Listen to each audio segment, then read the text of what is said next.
Welcome to the bird media. నేను మీ పవన్ కృష్ణమూర్తి. కొన్ని సంఘటనలు చూస్తుంటే నిజంగా ఒక ఇన్స్పిరేషన్, ఒక అడ్మిరేషన్ కలుగుతూ ఉంటుంది.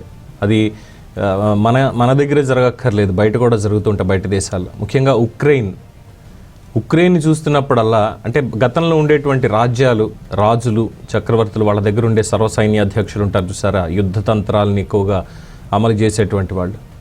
ఇప్పుడు గనక అలాంటి ఒక రాజ్యం అనేది ఉంటే ఖచ్చితంగా జెలెన్స్కీ అనేటువంటి వాడు అటువంటి ఒక యుద్ధతంత్ర నిపుణుడిగా ఖచ్చితంగా ఆ రాజ్యానికి పెట్టని గోడలా నిలబడతాడు. ఈ మాట అనడంలో అతిశయోక్తి ఏం లేదు. ఎందుకంటే రష్యా తర్వాత ఆల్మోస్ట్ అంత పెద్ద దేశం, ఆ యూరోపియన్ యూనియన్కి సంబంధించినటువంటి ఏరియాలో ఉన్నటువంటి ఇంకో పెద్ద దేశం ఉక్రెయిన్. కానీ వాళ్ళ దగ్గర ఇప్పుడు ఏం లేదు, కోల్పోవడానికి కనీసం ఏమీ లేదు, ఉన్నదంతా పోయినట్టే, కేవలం ప్రాణాలతో ఉన్నారు అంతే. ఇప్పుడు ఇంకేముంది, మాకు కోల్పోవడానికి ఏం లేదు, మా ప్రాణాలే కదా, పోతాయి, కానీ మేము గెలుస్తాం, ఖచ్చితంగా మా మీద ఎటువంటి దాడి చేసినా సరే మేము ప్రతిఘటిస్తాం, మమ్మల్ని ఇబ్బంది పెట్టిన వాళ్ళని వదిలిపెట్టామంటూ ఆ దేశ అధ్యక్షుడైనటువంటి జెలెన్స్కీ, ఉక్రెయిన్ ప్రధాని జెలెన్స్కీ మొత్తం తానే ఉండి మొత్తం నడిపిస్తూ వచ్చాడు ఇప్పటివరకు. చూసి చాలా జాగ్రత్తగా, చాలా తెలివితేటలతో రష్యా లాంటి అగ్రదేశాన్ని చాలా గట్టి దెబ్బ కొడుతుంది ఉక్రెయిన్. ఇప్పటివరకు జరిగినటువంటి దాడులు ఇవన్నీ చూసాం. అలాగే డ్రోన్లతోటి దాదాపుగా 170 డ్రోన్లు ప్రయోగించి, అది కూడా బయట నుంచి కాదు, బార్డర్ దగ్గర నుంచి కూడా కాకుండా అనేక ట్రక్కుల్లోనూ లేదంటే ఇతరత్ర సామాన్లు అన్న పేరుతోటో రష్యాకే తరలించి రష్యాలోనే వాటిని ఆపరేట్ చేసి అక్కడ ఆ భూభాగం నుండే రష్యా మీద దాడి చేసింది ఉక్రెయిన్. దాదాపు 1.5 ఏడాది ప్లాన్ చేసుకున్నారు ఈ పని చేయడానికి. అలాగే నిన్న జరిగినటువంటి ఇంకొక దాడి, అండర్ వాటర్, క్రిమియాని కలిపేటువంటి బ్రిడ్జ్ ఒకటి ఉంది, ప్రపంచంలో ఒక రకమైనటువంటి వింత అని కూడా అనుకోవచ్చు. ఆ బ్రిడ్జ్ కట్టడం సముద్రం మీద, దాన్ని కూల్చేశారు. అది ఇప్పుడు ఇక నిరుపయోగం, 2 ఏరియాలకి దారి అనేది లేదు ఇంకా.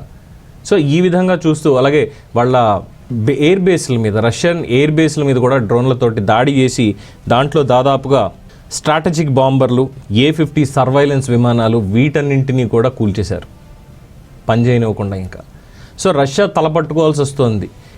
నాకంటే తక్కువ శక్తి సామర్థ్యాలు ఉన్నాయి, మరి అలాంటి దేశం నా మీద ఎందుకు ఇంతలాగా పగబట్టేసి ఈ విధంగా చేస్తుంది అంటే, గతంలో రష్యా ఆక్యుపై చేసింది, ఉక్రెయిన్ భూభాగాన్ని ఆక్యుపై చేసి అక్కడ సైనిక స్థావరాన్ని ఏర్పాటు చేసింది. ఇప్పుడు ఆ సైనిక స్థావరాన్ని నిర్వీర్యం చేసేటువంటి విధంగా మళ్ళీ ఏదైతే రష్యా ఆక్యుపైడ్ ప్లేస్ ఉందో ఉక్రెయిన్కి సంబంధించి, దాన్ని వెనక్కి తీసుకునేటువంటి విధంగానే స్ట్రాటజీతోటి ముందుకెళ్తోంది ఉక్రెయిన్.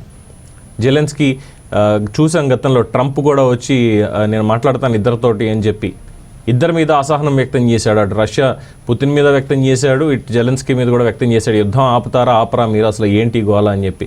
సరే, ఇంక తగ్గిపోయాడు ఆయన తర్వాత. ఇక ప్రపంచ దేశాలు కూడా గమనిస్తూ వచ్చాయి. అలాగే రష్యా వైపు నుంచి కూడా తప్పు ఉంది ఖచ్చితంగా అని చెప్పి ఐక్యరాజ్య సమితిలో చాలామంది ఇప్పటివరకే చెప్పడం జరిగింది.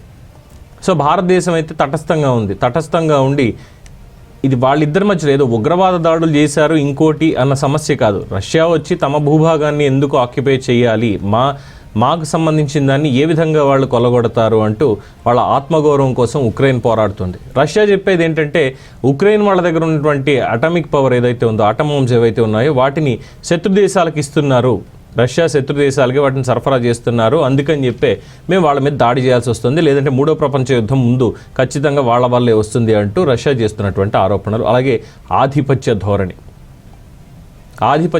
నేను ఏం చేసినా సరే మీరు పడుండాలి అనేటువంటి ఒక ధోరణి రష్యా నుంచి కనిపిస్తోంది అక్కడ ఉక్రెయిన్కి సంబంధించి. సో మరి దౌత్యపరంగా మరి ఇక ఏ దేశాధ్యక్షులు కూర్చోబెట్టి వాళ్ళని మాట్లాడితే ఇవన్నీ ఆగుతాయో తెలియదు, కానీ ఒక బలవంతుడైనటువంటి ఒక శత్రువు అనుకోవచ్చు, ప్రత్యర్థి అనుకోవచ్చు, మీదకి ఒక కాస్త బలహీనుడు, వాళ్ళతో పోలిస్తే చాలా బలహీనుడైనటువంటి ఉక్రెయిన్ లాంటి దేశం అంత గట్టిగా పోరాడుతుంది, ఆ విధంగా వాళ్ళని నిర్వీర్యం చేస్తూ వస్తుంది. ఎంత స్ట్రాటజీ లేకపోతే ఇంత బలంగా పోరాడుతూ వస్తారు అనేది కూడా చాలామంది ఆశ్చర్యపోతున్నారు. కానీ ఒక్కటే ఏంటంటే, దీంట్లో చిన్నపిల్లలు, మహిళలు, పౌరులు చాలామంది చనిపోతున్నారు, గాయపడుతున్నారు, పూర్తిగా ఆస్తుల ధ్వంసం అయితే ఉక్రెయిన్లో జరుగుతోంది రష్యా చేస్తున్నటువంటి దాడులతోటి. మరి ఎంతకాలం మనుగడ కొనసాగిస్తారో, అలాగే వాళ్ళు ఇంకా ఎంతకాలం ప్రతిఘటించుకుంటూ వెళ్తారు. దాదాపు ఏడాదిన్నర అవుతోంది ఇది స్టార్ట్ అయ్యి, ఇంకా ఎండ్ అవ్వలేదు. మరి ఎప్పటికీ ఇది ముగింపు అవుతుంది అనేది మాత్రం తెలియనటువంటి అంశం. అలాగే జన నష్టం జరగకుండా ఇరు దేశాలు కూర్చొని సామరస్యపూర్వకంగా మాట్లాడుకుంటే బాగుంటుంది అనేది చాలామంది చెప్తున్నటువంటి విషయం. కోర్స్ నీతులు ఎవరైనా చెప్తారనుకోండి, ఆ రంగంలో ఉంటేనే తెలుస్తుంది వాళ్ళకి అక్కడ నిప్పే అనేది ఏంటి అనేది. సో మన మొత్తానికి ఇది ప్రపంచ యుద్ధానికి దారితీసే అవకాశం ఉందా? ఎవరు ఉక్రెయిన్తో నిలబడతారు, ఎవరు రష్యాతో నిలబడతారు, మరి ఏం జరుగుతుంది ముందు అనేది వేచి చూడాల్సిందే. సో ఉక్రెయిన్ స్ట్రాటజీ గురించి మీరేమనుకుంటున్నారు? మీ అభిప్రాయాన్ని కామెంట్స్ రూపంలో తెలియజేయండి. చూస్తూనే ఉండండి ది బర్డ్ మీడియా. ఈ వీడియో కనుక మీకు నచ్చినట్టయితే లైక్ చేయండి, షేర్ చేయండి, సబ్స్క్రైబ్ చేయండి. అలాగే పక్కనే ఉన్న బెల్ ఐకాన్ని క్లిక్ చేయండి.